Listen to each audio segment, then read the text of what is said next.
right. So, hey, here we are again. It's the beautiful Spreker and Psycho show. Back again, guys. How's your day going? So, welcome, guys. Welcome to the Spreker and Psycho Show. We got Alec down there and John, I'm Psycho. TikTok Doc, Alec, whatever you like. I'm Psycho.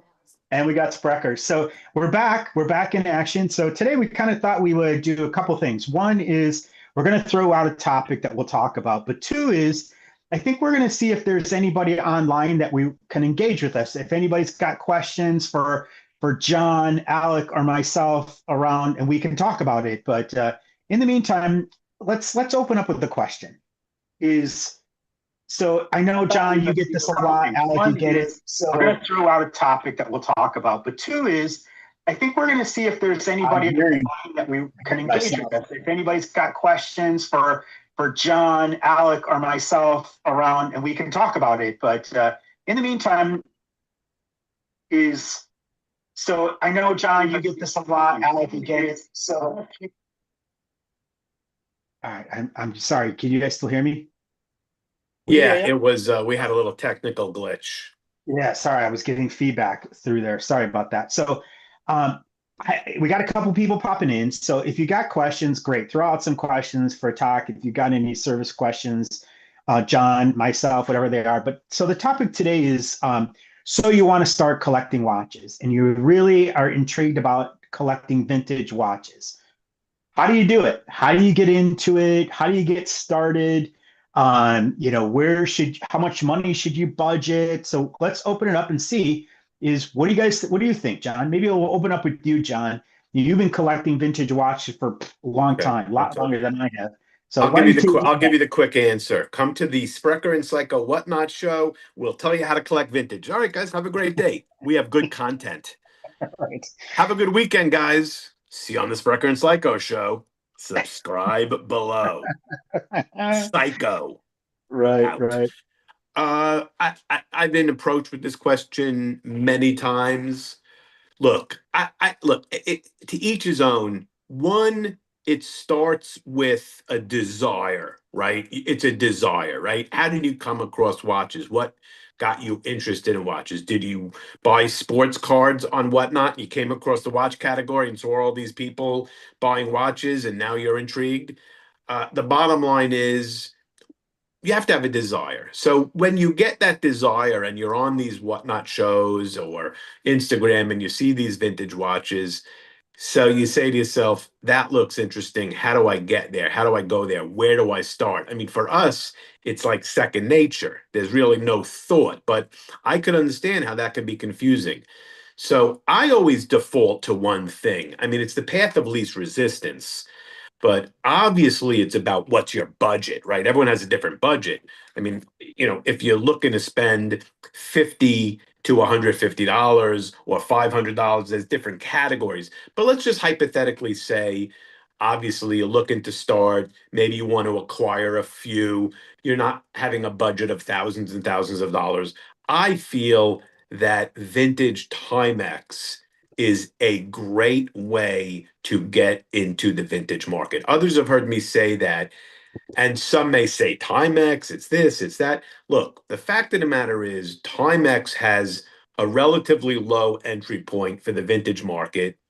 There's also a very serious volume of Timex out there that you can find, and Timex has an unbelievable diversified type of watches. You could buy divers. I'm wearing a vintage right now. I mean, I have a blue Hadley Roma Shark band on it. This is a Mercury, probably 1960s Mercury. And they have unbelievable dials, cool dials, retro dials. And, for 40, 35, 60, 90, you could get a mechanical one. You can get a vintage auto. So I think you start with Timex and then So, you so dabble it's into the Bullivas, the yeah. Accutrons, So the is it Benros, basically Walthams, Seikos, etc.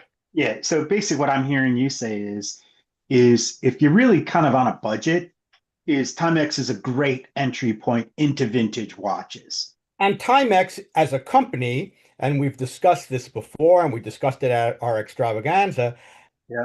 have they have positioned themselves as the everyman watch. So what a better place to start than with a great American watch company that With position themselves for you, right? So, with and a rich history.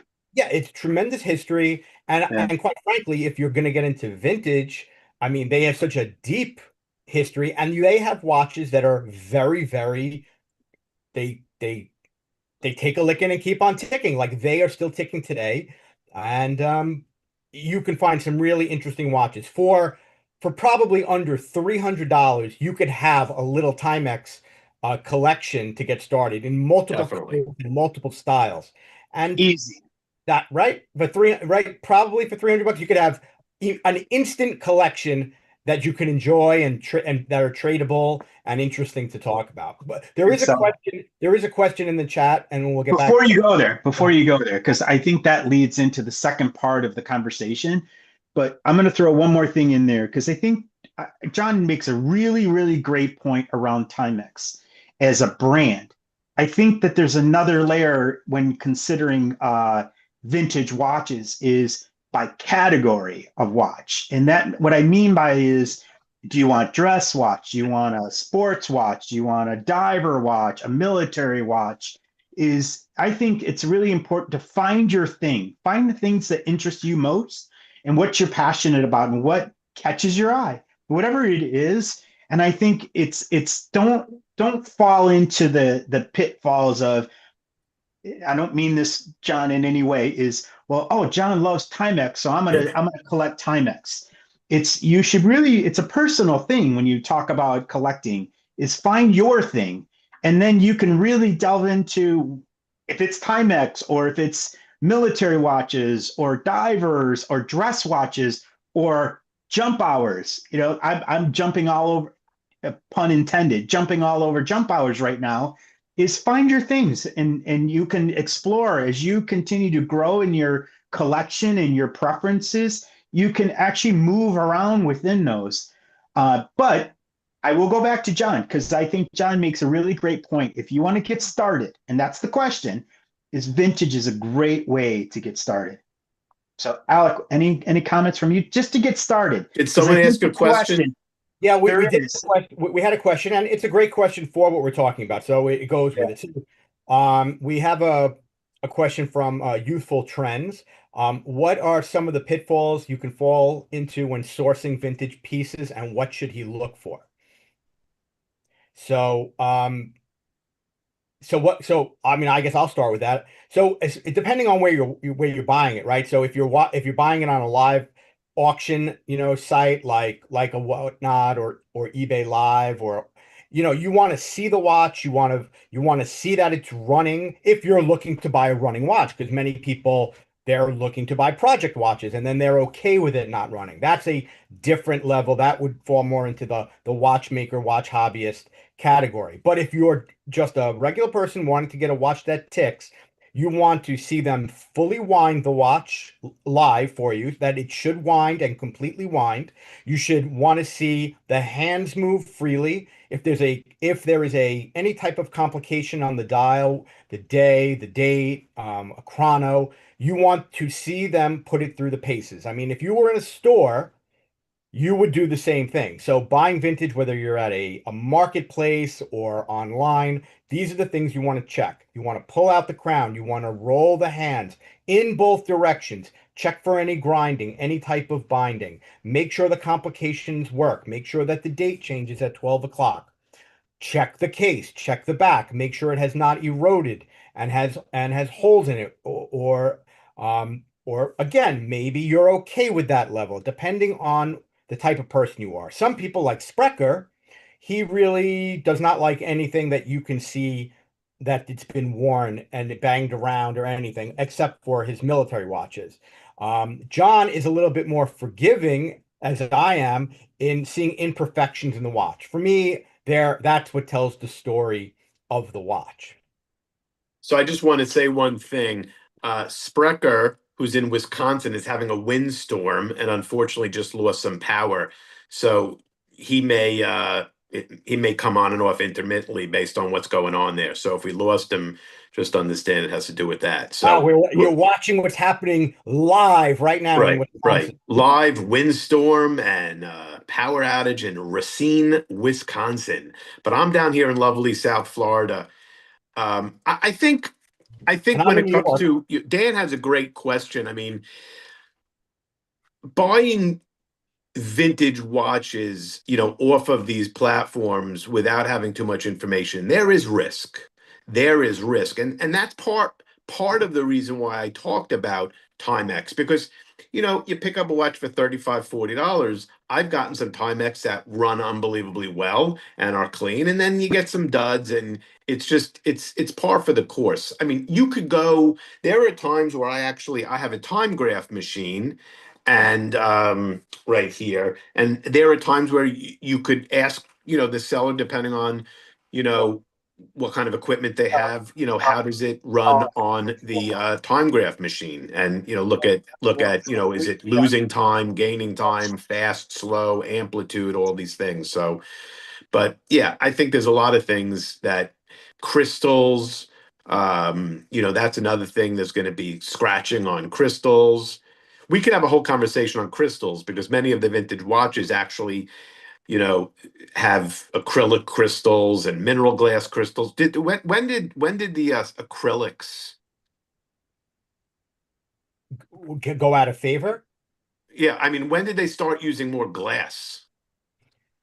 I don't know the exact, date on that, but clearly, I mean, when plastics started getting manufactured, because remember early on it was glass, it was crystals and mineral glass, Oh, they and didn't have acrylics back well, then, that's the point. So obviously. it was like a wave that happened, right? We Yeah. started with glass, then as we went into, the getting into like the 50s, 60s, 70s, everything became acrylic.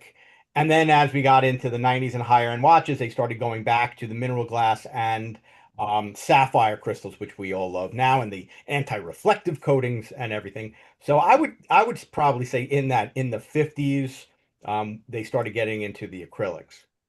I'm going But to say one other thing. Talking about how to get into vintage watches, we talked about Timex as an entry point. Obviously, there's a whole world of awesome vintage watches, and you can come on to our Whatnot show, and we talk about them. You have the Benrus, you have the Waltham, you have the Weilers, you have the Accutrons, you have the Seikos, you have the Wittnauers, you have the Longines, you have in different price points. But one thing I often bring to the table is don't ever underestimate the Swiss early vintage no-name brands. Okay, you can find a lot of really cool vintage Swiss. I have some here. You're never gonna be able to see it on the camera, but this is a Swiss. It's a Luz, Luz. This is a gorgeous men's dress watch. It's a 21 jewel Swiss Luz. You can get these for under $100. There are plenty of brands like that. This is actually a brand called Arlo that is also a Swiss manufacturer that you can get under $100. This is a Swiss manufacturer called Peace, and these you can get for under $100. There's an unbelievable world of very cool vintage dials of some of these Swiss You know, uh and Swiss what John is saying for a collector, and I know Sprecher, you're chomping at the bit to get back in here after yeah. are you still in Oz right now? From the windstorm? Are you Yes. you all right? My neighbor called me like, "Hey, do you losing power?" I'm like, "Yeah." So I don't. Sorry about that. Oh, no, no, but no, we were Can't mess with Mother Nature. it was So pretty you got back pretty quick, so that's not bad. Yeah, I think with the vintage watches again, I think real watch people do not care, and we talked about this. They don't care what what that watch costs. When John whips out those watches and he goes, talks about Arlo and I've talked about companies that I like that, like Enicar and Volcane. There's tons. There's yeah, tons. there's so many. They do not have to be expensive. And I really believe that no. people who are like hanging with other watch people or, going to Red Bar, going to, different, clubs, I don't think it's ever about the price. I think when you start talking about the price of your watch and what did you pay for your watch, and all love to Rolex and AP, but there are other watches that people could be impressed with, not because of what it cost, but because of its whole history and the workmanship that is in some of these watches. And that's what I really think. I think the point is you don't have to go in straight up into an Omega pie pan chronometer, you know, to buy nice vintage. You know, you can get beautiful dials, really nice movements, really cool looking vintage watches at a really good price point. And you know, the price points all over the place. I brought in recently, I have a couple of Hamiltons. I think Hamiltons is a really good, you know, they have a good mid price point. I have an electric, I have an automatic, I have a mechanical one. They make beautiful vintage Yeah, watches, a and little bit of a higher price point. from a watchmaker standpoint, when I open up a Hamilton, I'm always so impressed as how beautiful So look they at this are on one the here. workmanship. This is so you could have here. I don't know if you could see it because this is a vintage Buccaneer. This is an automatic watch. These Buccaneers are from the 70s. These comp anywhere between 400 to 800. So certainly not cheap, but not Omega level. But then I have this is a Put it in front Clinton of your face, John. Put it in front of your face. Yeah, I mean, this is a Clinton automatic and look, you're going specific to where you these. can get this for $100 and change, Yeah, and it's no, just as nice. you're not wrong. I mean, I don't know if this is about showing watch one, two, three, four, five. I think for me, it's about, you know, you can get lost in vintage watches. And what I And mean by that is that you can be all over the place.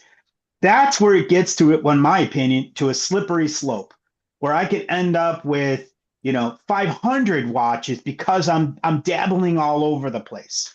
And I think you hit it too, Alec. And I know John and I have talked about this before. You mentioned Red Bar. I've been to Red Bar events, and it's funny because you're right. I've been in there, and there's a guy rolled out, 6, 7, 8 Rolex, and everybody oohed and awed, but everybody stopped. I had some nice watches, but I had really nice old Longines there. That one got more attention than any of the others. So it doesn't matter the price of it. It's in my you guys are going to laugh at me. To me, it's about the condition of the watch, how well it works, how does it present itself, what kind of history that it does it have, and But also the whole thing about collecting for collectors is you're looking for something interesting, right? And I love Rolex. Like this, I love Rolex. If Rolex wants to come and talk to us or send someone to talk to us on our podcast, we'd love that. Okay. Um, but what the point is every time you turn on something about a watch or open a book or a magazine, you see a Rolex. Quite frankly, it might be rare for people to own a Rolex, but it is definitely not rare for them to have seen a Rolex.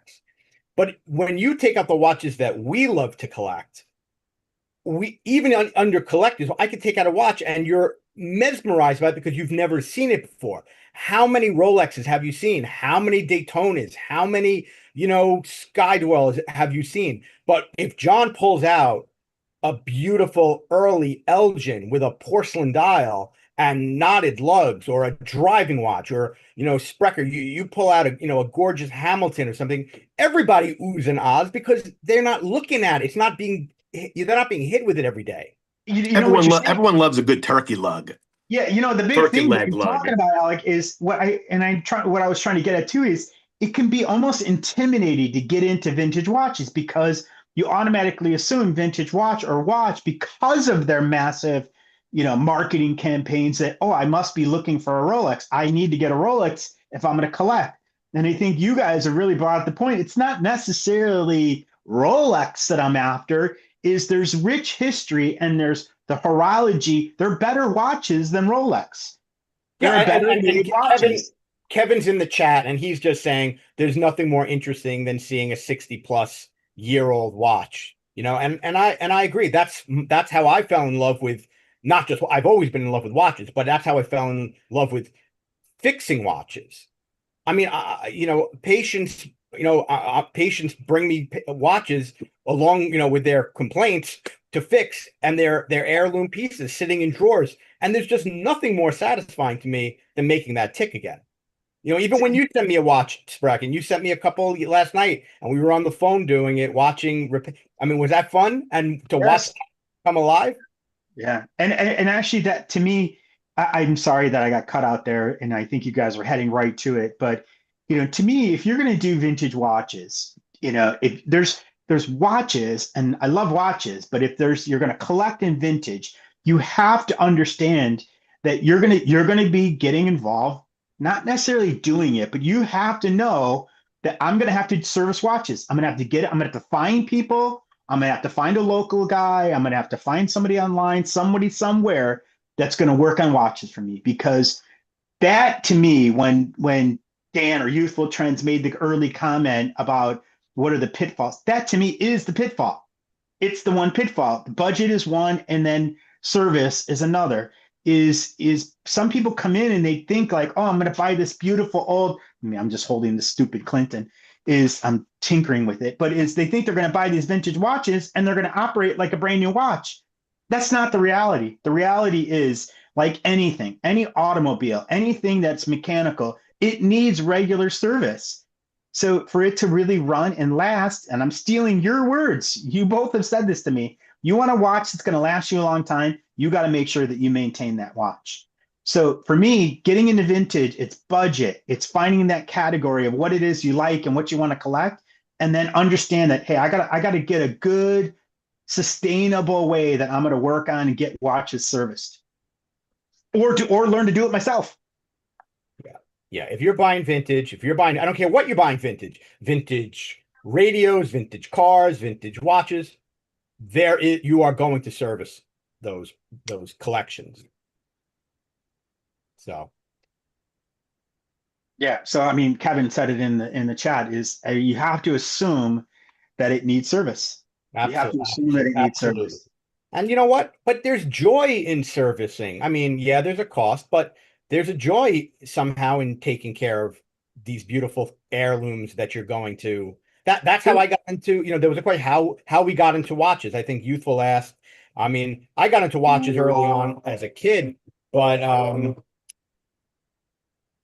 then later when I got into watchmaking, I got into it because I like to tinker and fix things and bring things back, and it was a lot easier to hold and maintain watches than to hold and maintain uh, you know vintage cars. So that's how I really got involved in it.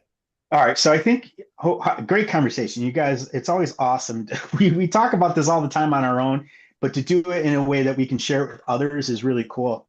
So before we really shut it down, so I'm gonna roll it around the room. So I'll start with John. John, you got tons of great vintage watches. If there's one vintage watch that you had to say, it's in your collection today, that you got to say, that's the one. That's the one that I'm going to keep. I'm going to put it up on a pedestal, and all the other ones, someone's going to take it away. It's the one that you're going to take it with you. What would it be? And if you want to go to Alec, we go to Alec if you want to think about it. No. I mean, I got quite a few really nice vintage watches, and a few of them come to mind. But I'm going to say, I have a very early Bulova Devil Diver 666 automatic, new old stock in the box that I would say is probably my favorite personal watch. And again, I have Omega Constellation pie pans that cost a lot more. It's not the money, but I'm going to say my very early new old stock Bulova Devil Diver. Awesome. And I've seen it, and it's unbelievable. It is gorgeous and pristine and just. Guess what? This fire. Is a joke. There's no patina on that baby. There is no patina. But I'm gonna end my part of this by saying one thing. Yeah. I personally have no issue with Rolex. I've owned them. I like them. I love them. I much rather have 200 awesome, cool vintage watches in 6 or 7 boxes of 24 to look at, to play with, to watch, to show, to share with my friends than one Rolex any day of the week. Yeah, we've talked I'll about leave it that. at that. No, we've talked about that before. All right, Alec, you're up. Well, I want to answer Kevin in the chat first because I answered him with my YouTube, which I'm under Great Neck Foot Doc because, as you know, I am a podiatrist. So it doesn't say TikTok Doc in the chat, but that's me. Doc is me. So what he asked if it's worth buying a Timex if it needs service, and my stock answer is if you like the watch, then it's worth servicing. Like it's something you like. You're not if you're not gonna not be able to feed your kids because you need to service it and you like the watch, I think you should buy it. It's not like you're buying, to buy a Timex that's not working, it's probably costing you what, $80? A non-working Timex. I mean, maybe a little more if it's something highly collectible. So I definitely think um it's worth it. Anyway, so the question is, to reiterate, is if I can only have one watch in my vintage collection, Vintage. and you would taking all my other vintage watches away, and I had to live with this one vintage watch. Yeah. All right, well, I kind of have two answers. Nope, you get one. I know. All right, but let me tell you why, and then I'm going to tell you my two favorites, and then I'm going to tell you why. No, you can't do it. You can't do it. I'm sorry. I'm sorry. I'm being a bit of a stickler just because I think it's part of the fun of this and it actually proves the point that we are truly watch guys because it's hard to pick one. It's not supposed to be an easy question. You only get one. You cannot even bring up the second one. Okay.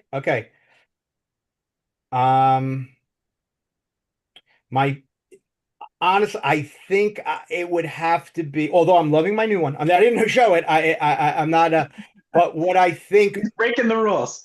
I think if I could keep one and I can only bring out and be, oh, look at this vintage watch that I have, it's gonna be my Pogue. It's gonna be my Pogue. Which Pogue? The yellow Pogue, the blue Pogue, which was silver Pogue? Then I can only pick one. Yeah, you got to pick one. Which one would it be? I think you have to pick the yellow Pogue. Come on.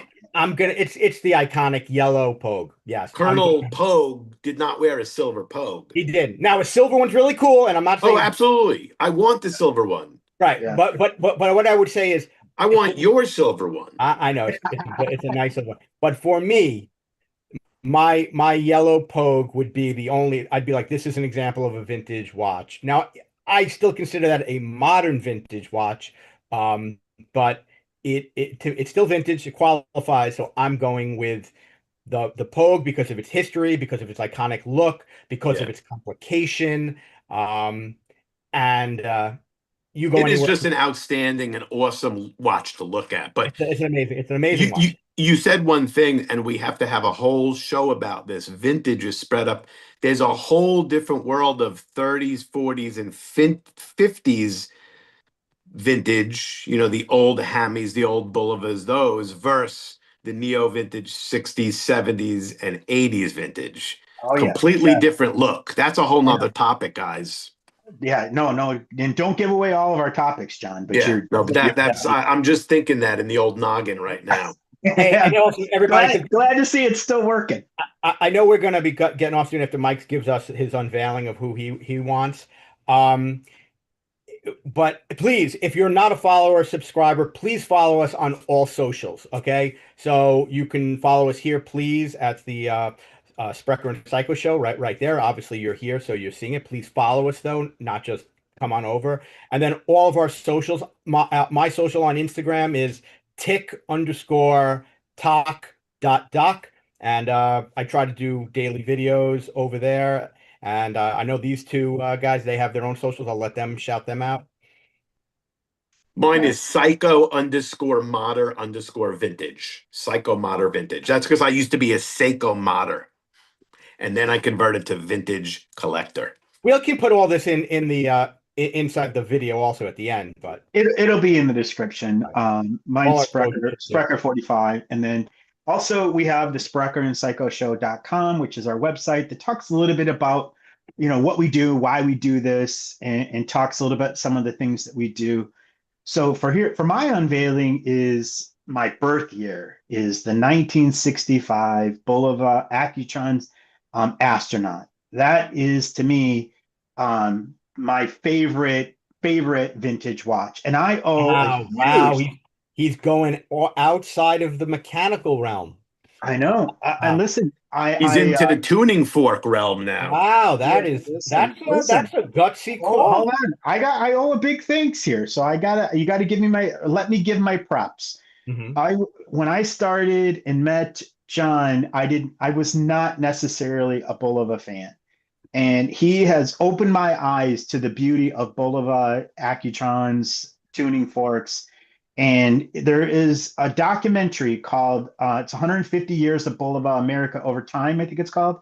Is make sure if you're watching, if you made it this far into this video and you have not seen that documentary, go look at it, because when you come out of that, there's two things.